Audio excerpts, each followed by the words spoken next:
Don Carlson, as you guys know, was on our show a few times in the past, and he's the creator of Puppet Putty, and so he's been actually trying to help do things to promote his product. And we do offer it, like I say, in the store, and it's inexpensive, and it's actually, honestly, it's one of the really the best putties out there for clay animation. So technically, Puppet Putty is not a clay. There's no actual clay constituents to it, from what I understand, but the formula is secret. So I don't know all the ingredients, but it does work really well, and it's actually one of the things I discovered, and I don't think I mentioned this in the past, but if you're doing any kind of three-dimensional printing, the layer lines that are left from the print tend to be something that you either have to use primer over and then sand it and then do that in layers, or you have to fill it with, for example, glazing compounds for cars, which is like a kind of like a liquidy putty substance that's red in color. You get it like in AutoZone, Home Depot, places like that. You can do that, or you can try to just sand the print without anything and hope that works, or you can apply clay to it, right? So when you apply clay, you can fill up those little lines that are left in the 3D print. So I've tried Van Aken before, and that's what I still use Van Aken for very large, roughed out prints. So like if I do like a full scale head or something like that, I will take the clay and Van Aken and cover the whole thing and smooth it out. But what I end up doing after that is casting it in resin and then sanding that, because I'm kind of just like roughly filling in everything with the clay. So I'm not really worried about it being perfect. But if you want a 3D print to be perfect, Puppet Putty is what I use. Actually, I make cast teeth. So I cast the teeth in resin, but I have to 3D print them first. And since they're really detailed, it's really hard for me to sand out imperfections because there's a lot of little grooves in there and stuff, right? It's really hard to get your sandpaper in there. So what I do is I take the Puppet Putty, I stick it all over the teeth that I've 3D printed, which are full scale teeth, like human size, right? 1-to-1 scale. And I take that Puppet Putty and put it over the teeth, and then I'll take just a Bic lighter, and I'll actually melt that Puppet Putty just slightly so it melts smooth and it goes in all the grooves, and it fills them up and it evens it out, and it's really super nice. And Puppet Putty also smooths really well without the need for any kind of lighter fluid or mineral oil or whatever you use to smooth your Roma clay out or whatever else you might use. So it smooths almost by itself, basically. So for any sort of detailed sculptures on a 3D print, I clean the 3D print up with that Puppet Putty. It's actually the best thing I've used, and I did make a video and I put it on Facebook for Don to save if he wanted to share it, but maybe we'll show that one of these days. But for anyway, so for our live show, I'm going to show this video, and this is again animated by Adam Taylor. So let's take a look.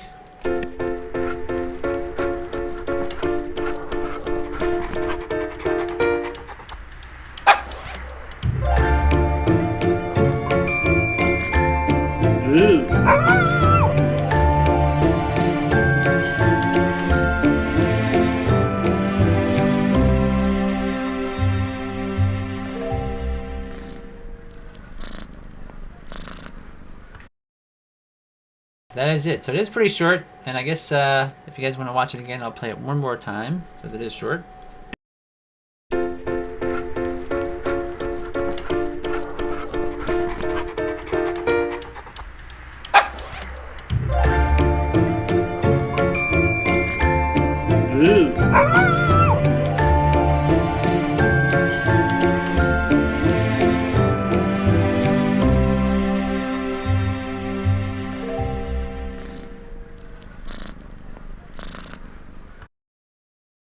So anyways, so that's made completely out of Puppet Putty, and I think it turned out great. I mean, Adam Taylor is he's an expert animator, and so he made some sort of like a jumping and flying rig here. Obviously, that's how the dog is going in the air, And you know, so you can sort of see what it looks like in action. And Puppet Putty does have a bit of a sheen to it, you know. This is something that some people like, some people don't like. It just depends on the artist.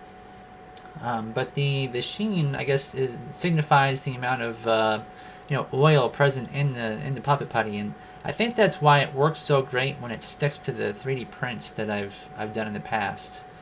But yeah, great animation. I mean, just the little subtleties, like the cat, you know, his little tail, the ghost cat's tail kind of flickers, and just, I mean, like, look at the dog's tongue here. It's it's kind of funny, and check out the way that he animated the eyes here as he jumps up. Like, if you pause it, see if I can.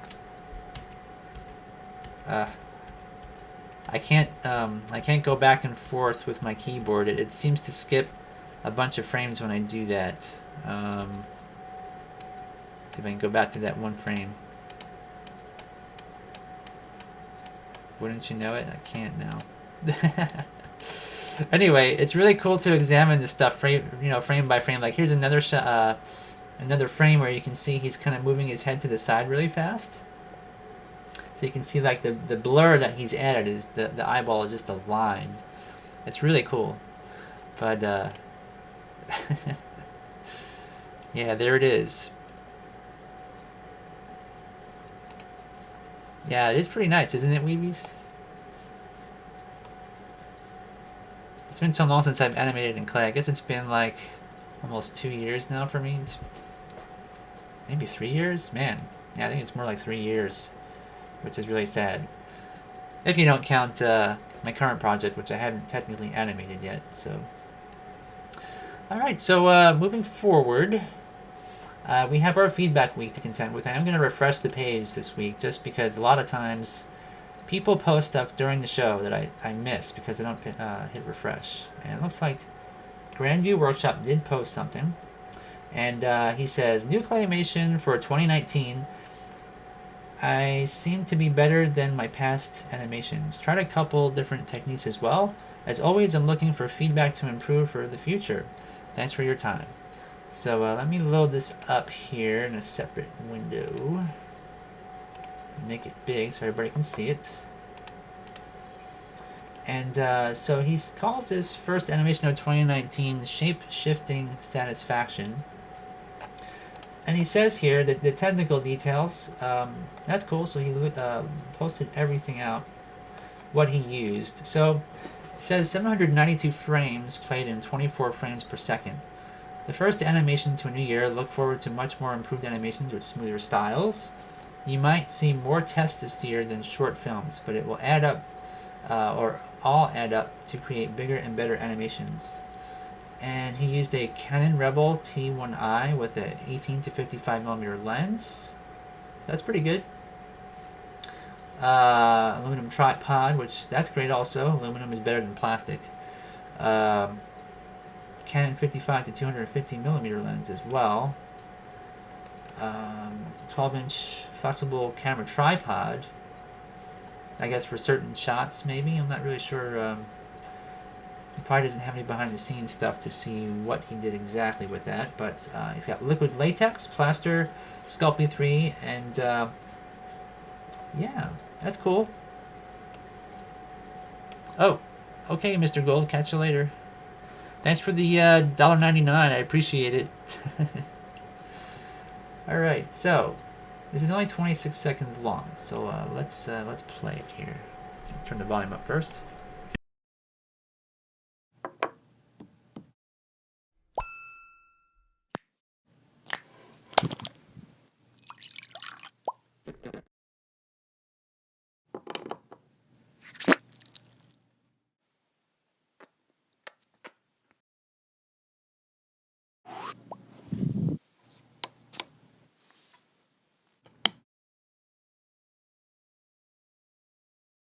Pretty cool.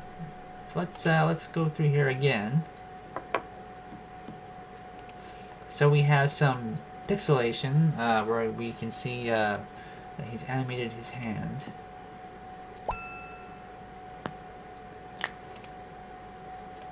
And it breaks into 4 and goes into a kind of triangular shape, and then It's got lots of squash and stretch as well.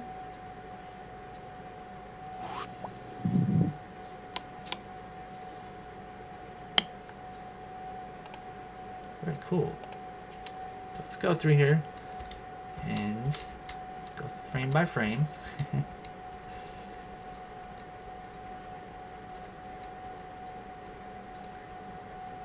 So we got this hand animation. The first thing I noticed is there's like this, what do you call it?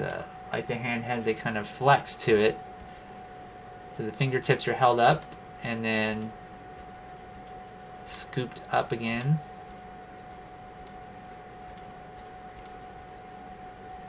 A little bit of bend.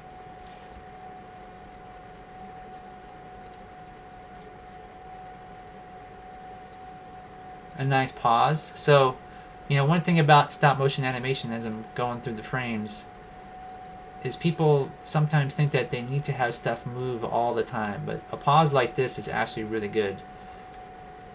Kind of gives your mind the ability to sort of step back and examine and consider, you know, what just happened and what might happen through anticipation. So here we have the round sort of puck-shaped piece of clay, and it breaks into 4 pieces. Now, this here could have had a little bit of anticipation, for example. So, like the squash and stretch is really good that I've seen throughout the whole thing.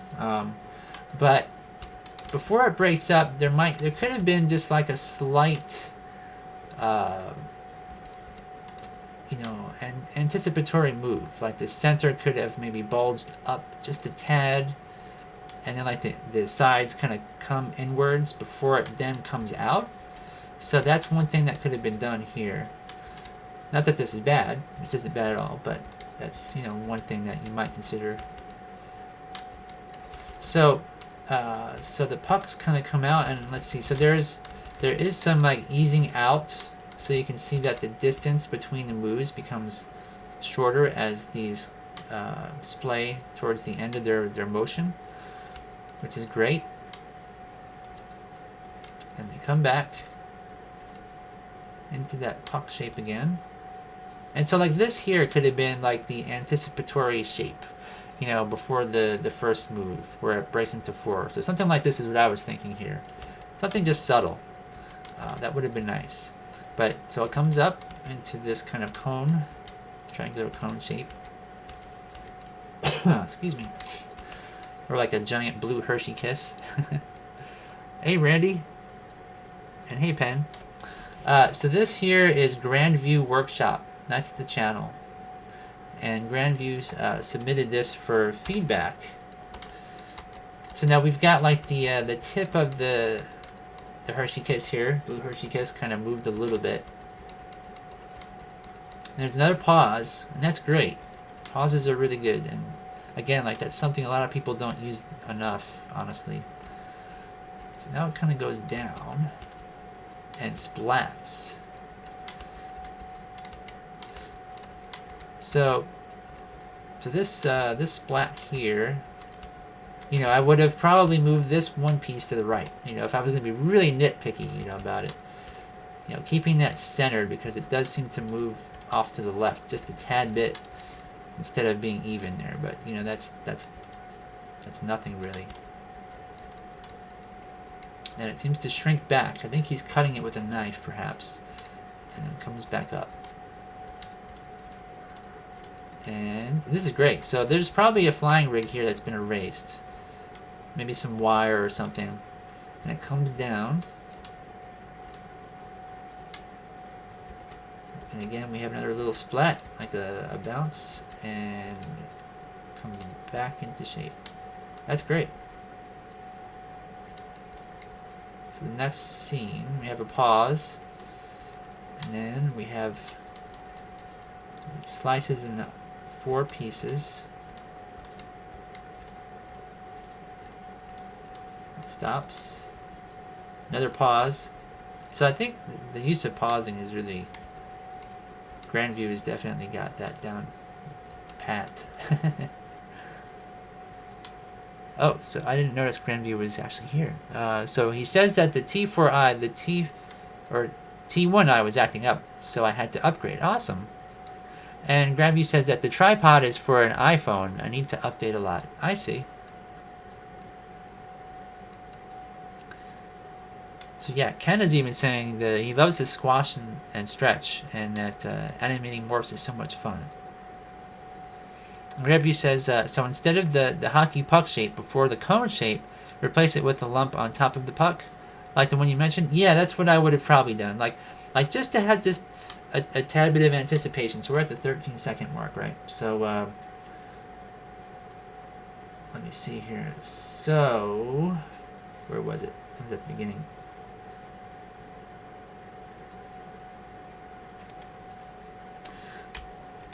Oops. Why is it skipping all the way that way? So yeah, so right here, you know, it just splits apart. Like it doesn't have any anticipation at all. So like if you just had, you know, like bulged up the middle just a tad bit and brought in the sides just to, you know, kind of do like a basically like a stretch before it squashes out. Because basically when it spreads out like that, it is like a squash, right? And it's in a way, except it's breaking into pieces. So that's pretty much what I would have done.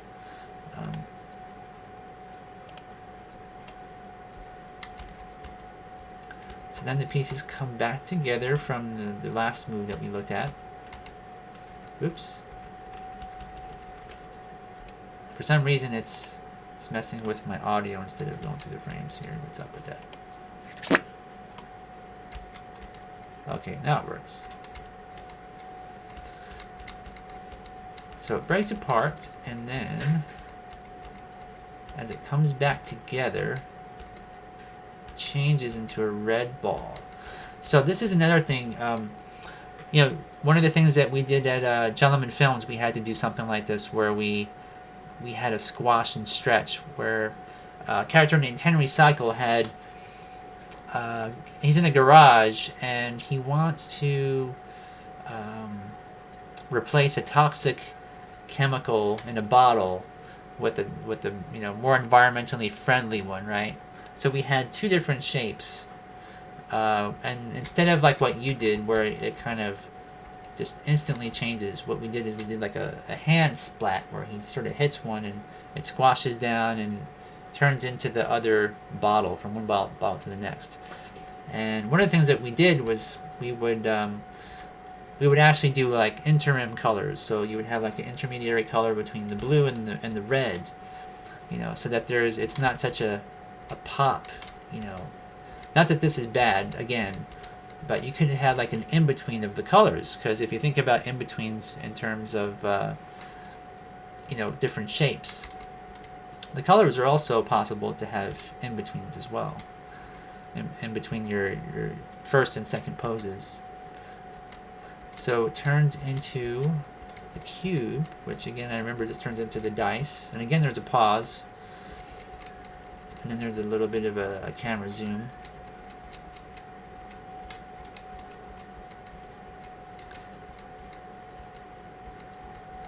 This is great. This kind of reminds me of the Pez animation. I don't know if you're a fan of Grandview, if you're a fan of that channel.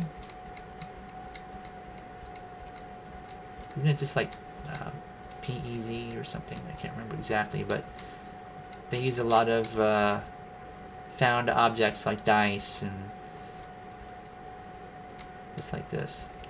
Then we have like a cross dissolve to the real dice, and then oops, sorry, that went too fast.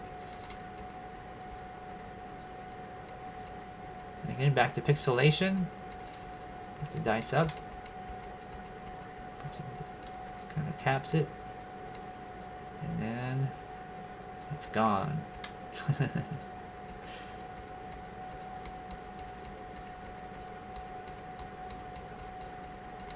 So that's great. So it's like a little magic trick done in stop motion. So yeah, I mean, really, that's all I can say about it. I mean, it's great. It's a really it's a fun little stop motion, and it's kind of quirky, and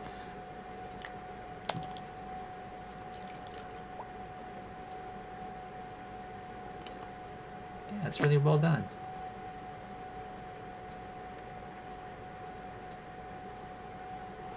So Gravy says he used actual clay as the rig.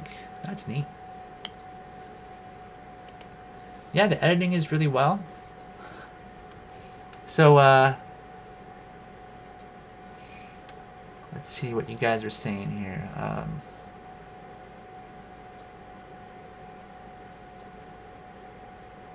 So Grandview says, when you were talking about the transitioning from blue to red, maybe have the in-between frame with purple clay? Yeah, because red and blue together would be purple, yeah. So you could just kind of... And some animators, what they do is they kind of... you could take like... let's see, where was it now? It was here. If you don't want to mix the colors together before you kind of jumped from one to the next...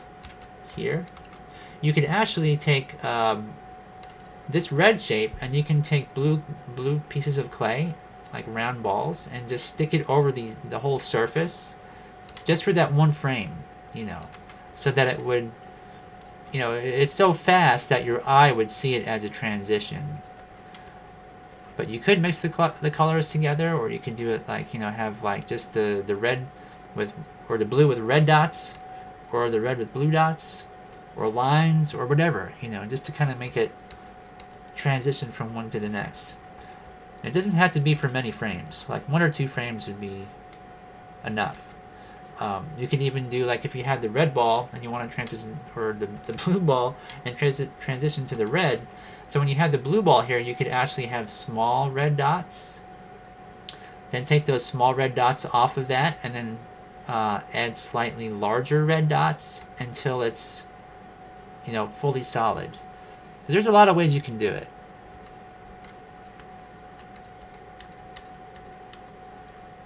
Some nice squash and stretch there. So, let's see. So Randy says, my last film took 2 years to make, and I haven't animated for almost a year. Not sure what that means for average. Depends on clients or personal ambitions. Yeah. And I've been so busy with doing sculptures for other people now. It's really hard for me to do anything for myself. I don't know about you guys. Like, if you have a lot of work to do, even if you're not doing artistic work, a lot of times people have school or they have a job, and it definitely does not make it easy for animators. So I'm going to refresh my page here just in case. And alright, so that does take care of the feedback week. So what to talk about next? Let's briefly talk about what .24 is brought up on our webpage next. Now, this wasn't put in feedback week, of course, but this is something that is important. And so .24 said, I'm opening a new studio for animation. Like if you think I should call it Tabby Studios, or reply a studio name you think I should use. Okay, so this is important, and I know that a lot of people on the internet are trying to get their name out there, have a studio. They want to be unique. They want to be easily be found by others, right? And I think the ease of being found by other people is really important for if you're going to make a studio, or even if you're just trying to promote yourself. Super, super important. And so the question of like what name do you choose? So I did post a reply. So he said he wanted to have the name Tabby Studios, and that's actually a name that was already used by another company, I found. So I posted a link on here, a Google search link, showing him that somebody already has that. Then he said, okay, what do you think I should call it? Animate Clay, which is the name of our site. And I guess he's just being silly, so it's like, sure, feel free. But then he says he was considering using Animation Station.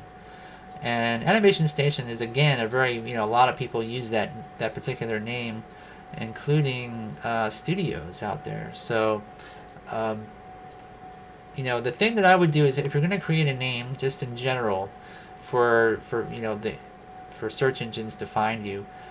Already search that name up on Google and see, who's out there, who's using that name. Is anybody using it, and how big are they? Is it a giant YouTube channel with 1 million subscribers, for example? Or a really famous person that uses it? Because if it is, nobody will find you. You can use that name. In the worst case scenario, somebody could sue you for using your name on, or their name on your products, your YouTube channel, your website, your social media, or if you're making stationery or anything like that. So people might get mad at you. That's the first thing. And second off, it's harder to find you because if you type that in a search engine and you have 1,000 people with the same name, you might be at the bottom of that list of 1,000 different people that have that. So my advice is to Dot24 or anybody else. Once you try to come up with a name, just search it. And I did search Animation Station, and I haven't sent a reply here on the thread, but there are some pretty famous people that use that as a a company name. So that's probably something you would not want to use. Let's see here. So, Grandview saying, if it's okay with you, can I submit an animation from another animator on the Feedback Week forum to review? Yeah, you can do that, sure. Hey, Hoser Lou, welcome back. All right, so let me see here. Which topic should we talk about next? I guess painting silicone would be a good topic. And Grandview, are you talking about using that for posting it now for review now, or for later, for next time? Might be best to do it for next time. And you might want to ask permission as well. Not that we couldn't do it, it's all right. But if they have any kind of like copyright issues with that or something, you might want to ask them, just in case.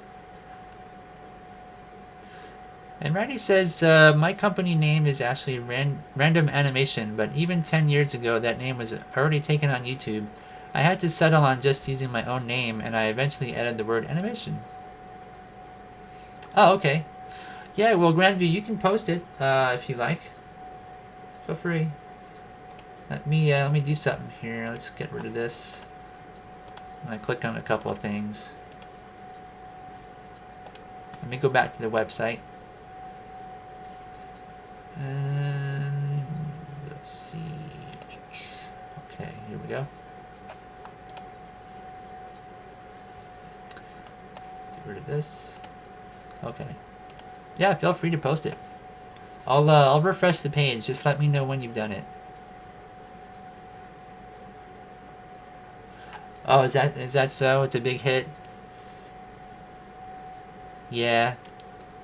I mean, just to be safe, just to ask. We can always show it next time. That's totally fine. It's every other week that we have the Feedback Week, so that'll be okay. All right. So in that case, yeah, let's move forward, I guess, then. We'll go back to our silicone topic. So this is something that I've been kind of contemplating for a bit, because I do sculpt a lot of faces in ZBrush for my clients. And I've never tried to make like a silicone face, like an actual animatronic kind of a face, but it won't be actually animated with cables or any servos or anything like that. Just going to be silicone, just to see if I can do it, like punching hairs in and stuff like that. The same kind of stuff that you would use for in the effects industry for either stop motion puppets or monster making, like characters or prosthetics, that kind of a thing, where you've got silicone, you've got hair, you've got paint, whatever. It's a pretty common thing. Dragon skin, I think, is probably the more common silicone that's used for stop motion, but there's a lot of different types of Platsil. Gel 10 is, I think, one of them. I don't actually have any silicone right now. I'm still researching it as to what to use. But what you do is you take the silicone, which is essentially like a translucent clear color, Then you take pigments, and they're usually concentrated silicone pigments, and you put it into the like part A and part B in separate cups. And then you take flocking, which is a kind of well, I'm sure you guys know what flocking is, but it's sort of, I think it's like a very fine plastic thread, short threads, which are colored. Not really sure how they make it. It's almost like cotton fibers or something like that, but they're straight. So that's flocking. Usually you mix that in with it, and what that does is it makes the translucency either less or more prominent, so you can kind of adjust it. So if you have, for example, an alien stop motion puppet that is a fish or something, like a half fish, half human, half alien sort of looking character, right? And usually you think of like something from underwater as being kind of translucent and slick, slippery looking and slick. So you would probably add either less flocking or no flocking to something like that, and just add pigments. So there's different ways to vary that for different purposes and different different effects, right? Let's see. So Rana's saying use dragon skin. It's cheaper. It has more variations, and it's just as good. He says. So for puppet making, I think it's probably more affordable too, isn't it? I might be wrong, but I think it's a little bit cheaper than like the Platsil stuff that I've seen. So what else was I going to say? So the question of how to paint it. Now, usually you can pigment it, right? So you put the pigments in part A and part B. But the painting process is generally pretty toxic. It seems like you use naphtha, which is really toxic. It's got benzene in naphtha, which is carcinogenic. Can cause cancer and stuff. Now that's not the end of the world necessarily. It's also flammable. So those are just things to consider. There's ways to get around the toxicity, which is to use a respirator and to use gloves, right? So that way you keep yourself safe.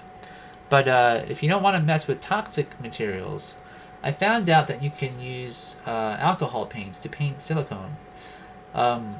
So I've been trying to study this, and somebody posted this video on how they did it. And they use these different effects palettes, and you use 99% isopropyl alcohol, and you put that alcohol into this container, which has like these it's almost like watercolors when you're a kid. I don't know if you guys have ever used them, where it's like a plastic case like this, and it has about maybe 10 different primary colors and secondary colors, like black, white, red, yellow, green, blue, something like that. Pink usually, turquoise, whatever. There's usually like a small number of colors, and you add water to it, and what's in there is like a resin, which solidifies, but then releases the pigments once you pour a little bit of water, like put a few drops of water on the surface. It dissolves the whatever the resin is, and allows you to paint with it, right? So what they've done is they've done the same thing, but instead of using water-based color, a water-based color system, they've used an alcohol-based color system. So I don't really understand how they do that in terms of how they make the product itself. But these things here, evidently you can paint silicone with. And so this person here is Mr. Dashbo. And so he's painting a cast, and probably use like dental alginate to make a mold of his hand, and then cast it in this silicone, which I'm not really sure which type. He doesn't say. But it seems to work pretty well. The only thing is that I believe that this would rub off.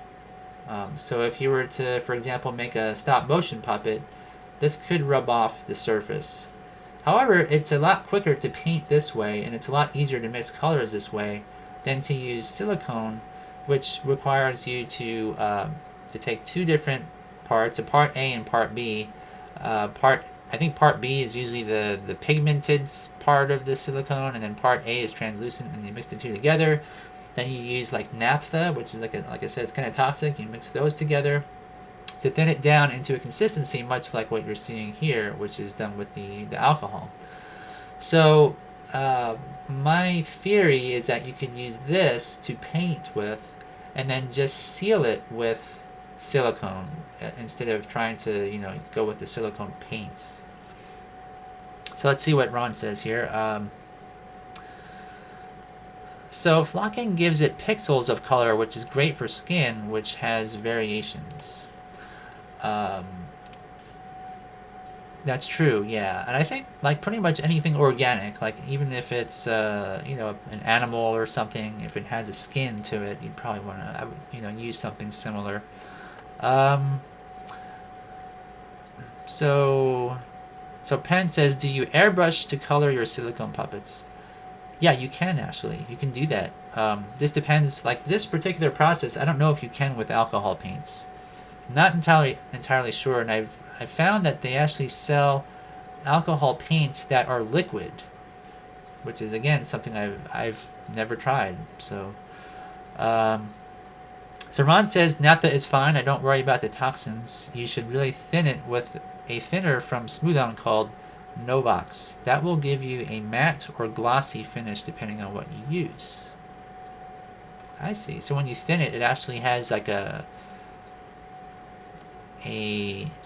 seen them use matting powder, so it has the same effect, I guess. That's pretty good to know. And Grandview is saying what brand of silicone is best for puppets, and I think Dragon Skin probably is. That's what I've heard anyway. So Ron says I do both. I color my puppets as much as possible when casting, and the paint finishes it off.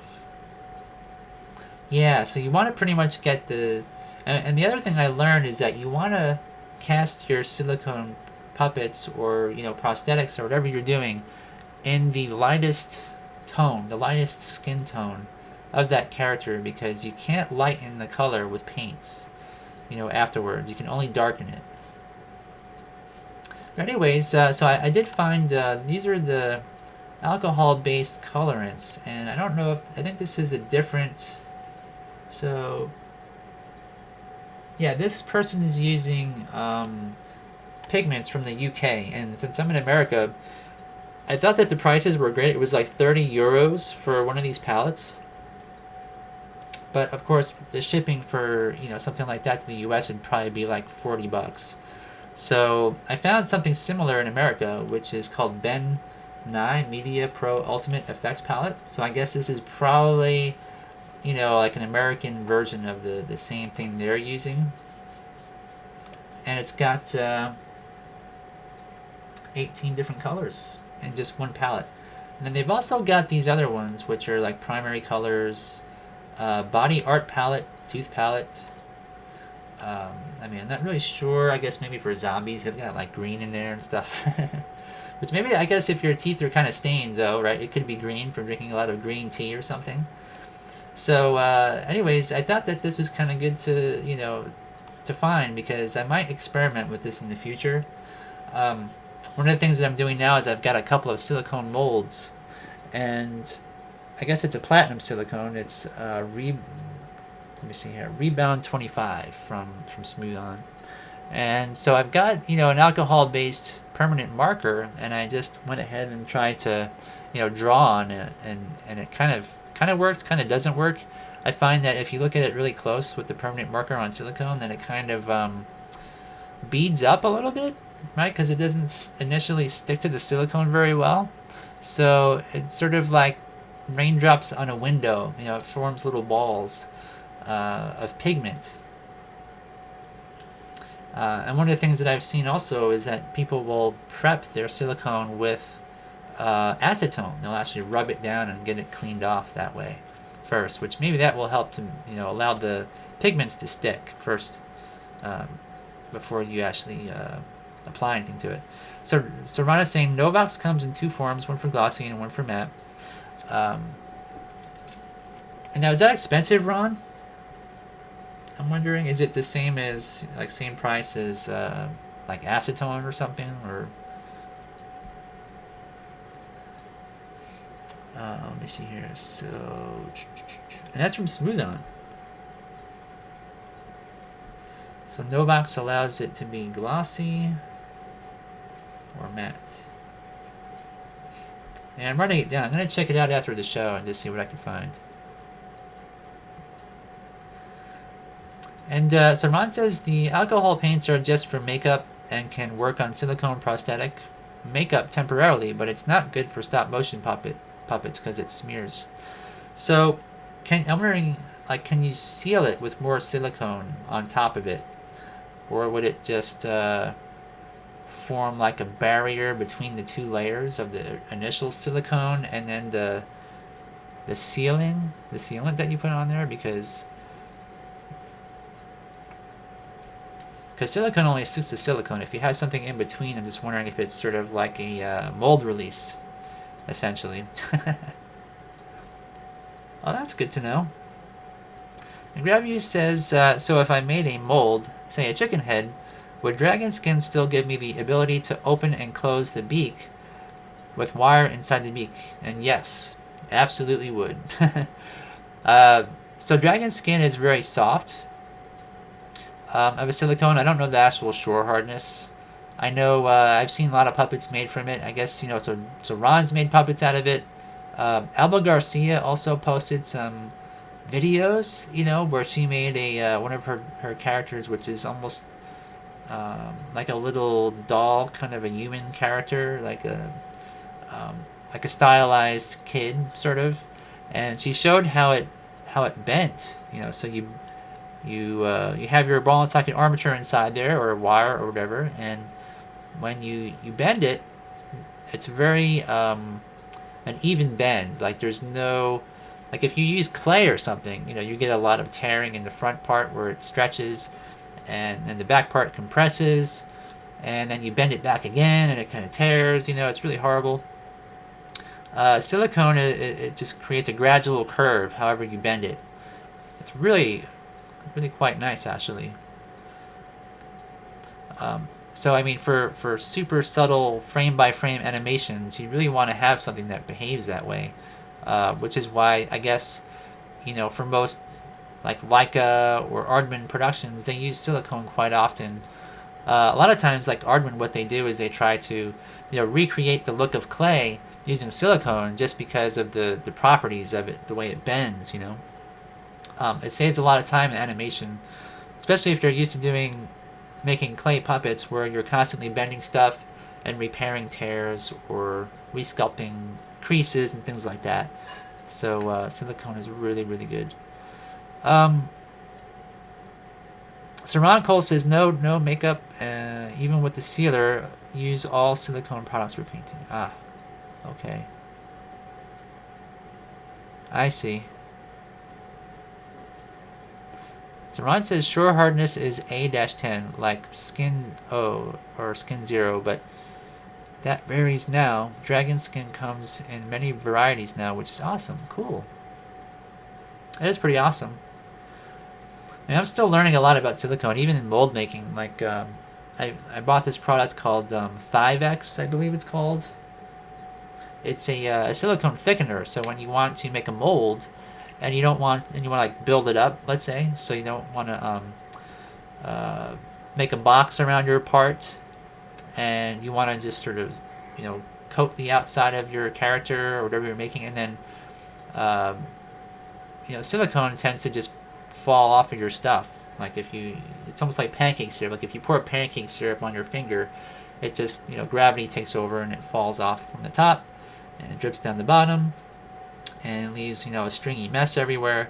Silicone is exactly the same thing. So Feeback is really cool because you put like 4 drops per ounce in your silicone, and it thickens it up to where you can literally sculpt with it. And I found it to be a lot better than.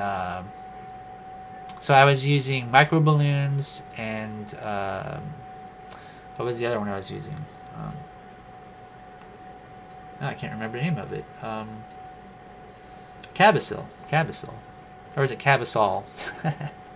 I always forget if it's an A or an O. But anyways, it works probably better than both of those. I mean, and there's less less mess, right? Because the powders, the fine powders get in the air, and you got to wear a respirator because you don't want to breathe it in, and it gets everywhere, like on your hands, and then it gets on the inside of your tools and floats around, and it's just kind of a hassle, honestly.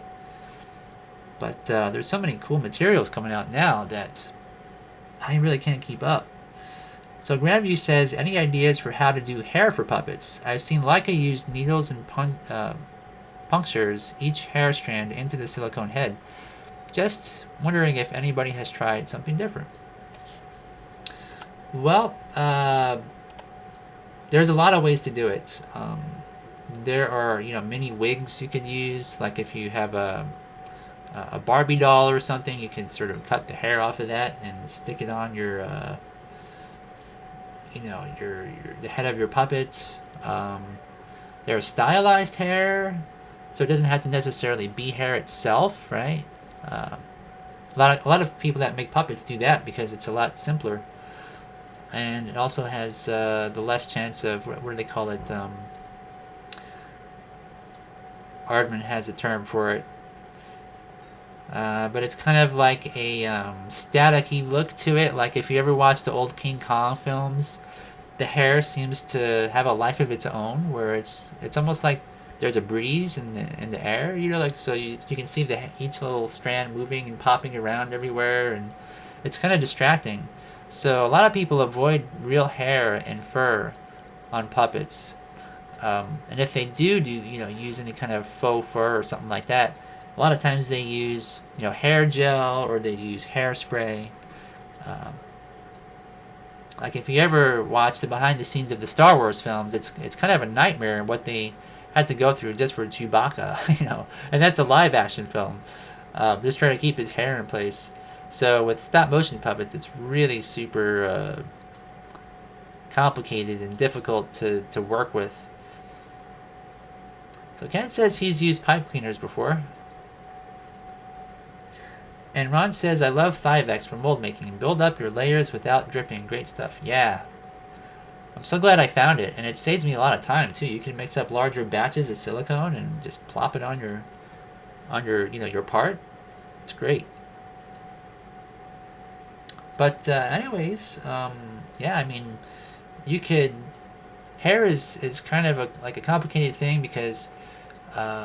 like I say, when you move it around, it tends to behave strangely.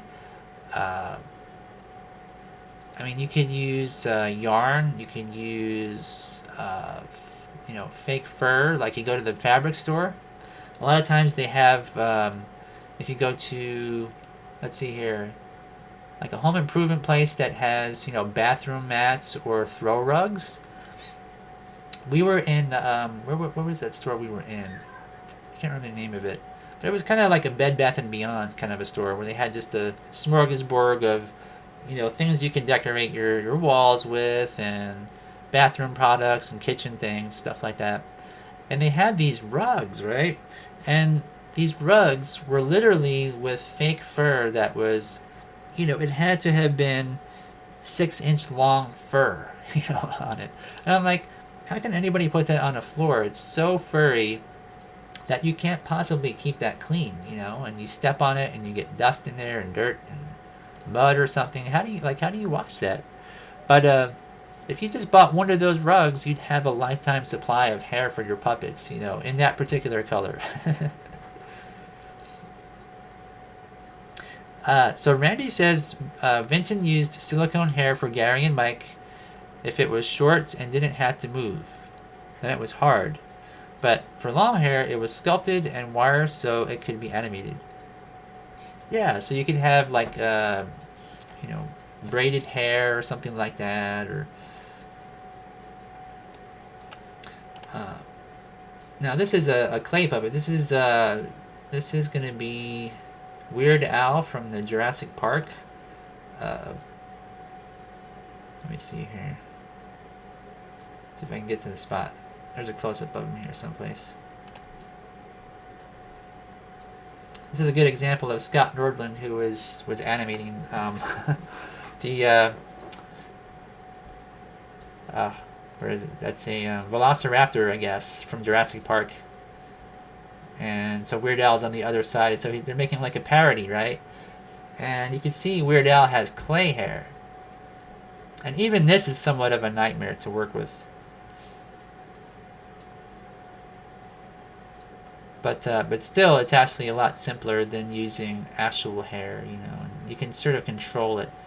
And I'm not really sure if they had wire in this hair or not. You can see him moving it around. I guess there's no wire in there.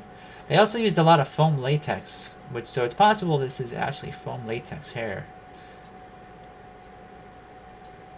I honestly don't know. Kind of does look like latex to me, though.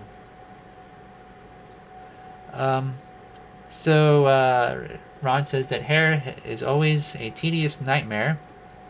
I did a realistic Cyclops for the film Sinbad, The Fifth Voyage, and I punched hairs in all over him, and they constantly pulled out. Oh, okay. No kidding. They were pulling out of his body? I wonder if there's a way to lock them in there somehow. Maybe you just gotta punch him in really deep.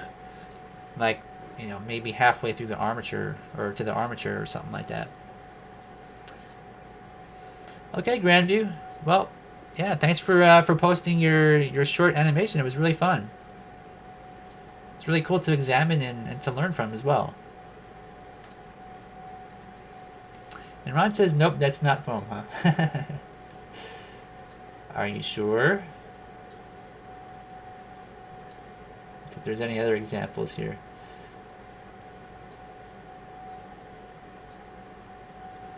Yeah, this is a really cool, Timmy Murphy sent me this here. It's all the behind the scenes stuff from this particular project.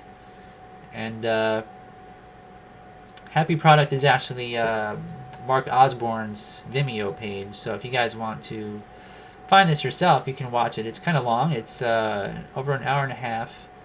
And it kind of just goes through and documents the whole production from beginning to end of the Jurassic Park animation that they did. And most of these guys here worked at Will Vinton Productions, if you guys don't already know.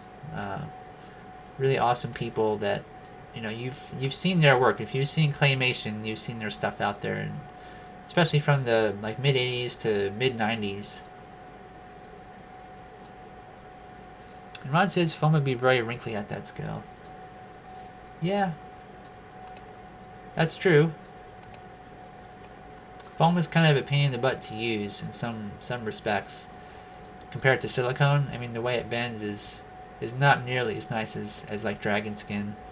That's another reason why I think, you know, most people should pretty much ditch the idea of using foam latex unless your puppet has to be, for some reason, very lightweight, or you want to just kind of do things cheaply.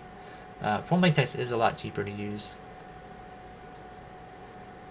But anyways, so we got like 5 minutes left. Does anybody else have any comments or questions about silicone or hair or anything else? It's a fun thing to try and learn how all that stuff is done, and it does give you more opportunity to try new things and to improve on what you've done. You know, my whole thing, I've always made clay puppets, so you know, learning silicone for me is a lot of fun, because I'm thinking, you know, there's so much you can do with it in terms of even just making things move in a way that's less constrained. You know, clay puppets, it's really difficult to do what you want because it's heavy and it's not, you know, it's flexible, but it doesn't flex as well as silicone. It doesn't flex as well as foam latex. There's a lot of limitations there.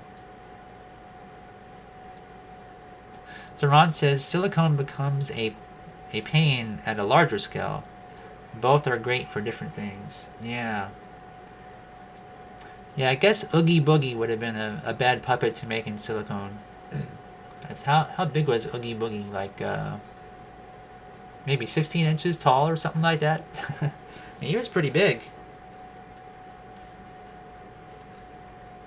But yeah, so anyways, I definitely plan to experiment with different methods of painting silicone and all that, one day when I get the time. But for now, I'm just kind of in the learning phase and trying to discover what new products there are, because, like I said, there are so many new products. BJB and Smooth On and Berman Industries, and there's just a lot of places out there you can buy it. A lot of people have different formulas, and there's like tin silicone, there's platinum silicone, and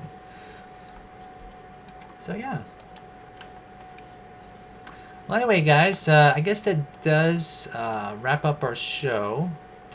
So if you guys would like to submit your own films and experiments and things like that for examination on our live show, our next feedback week will be, let's see here. Oops. So today's the 2nd, so the next feedback week will be on the 16th. So what I'm going to do is when I end the show, I am going to, let's see here, I'm going to make another thread for the next submissions. So feel free to post it, and we'll discuss it on the 16th. And next week, the plan, if everything goes as planned, is to we're going to work some more on our Bad Apples project. And I believe I've got to do some more Photoshop work, as well as take pictures of a few more things. And also, I believe I have to make some let me see here, some eyelashes for one of my characters.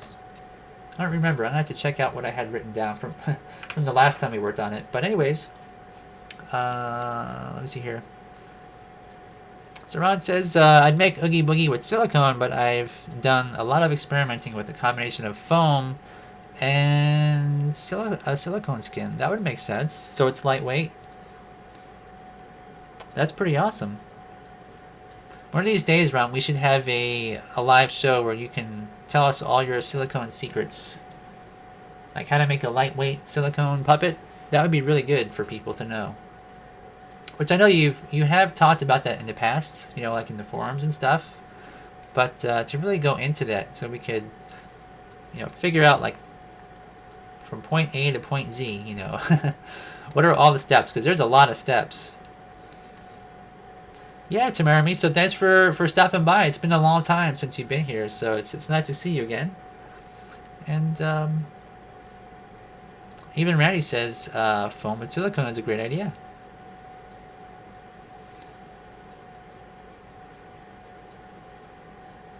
Yeah, see, Penn is asking the hard questions. Yep. So, yeah, adding foam inside of a cast silicone skin body. Yeah. That's a good question. That is something that Ron would definitely have to answer. I'm not sure. But anyways, guys, that does wrap up our show for tonight, and I will see you guys all next week. Thanks for stopping by.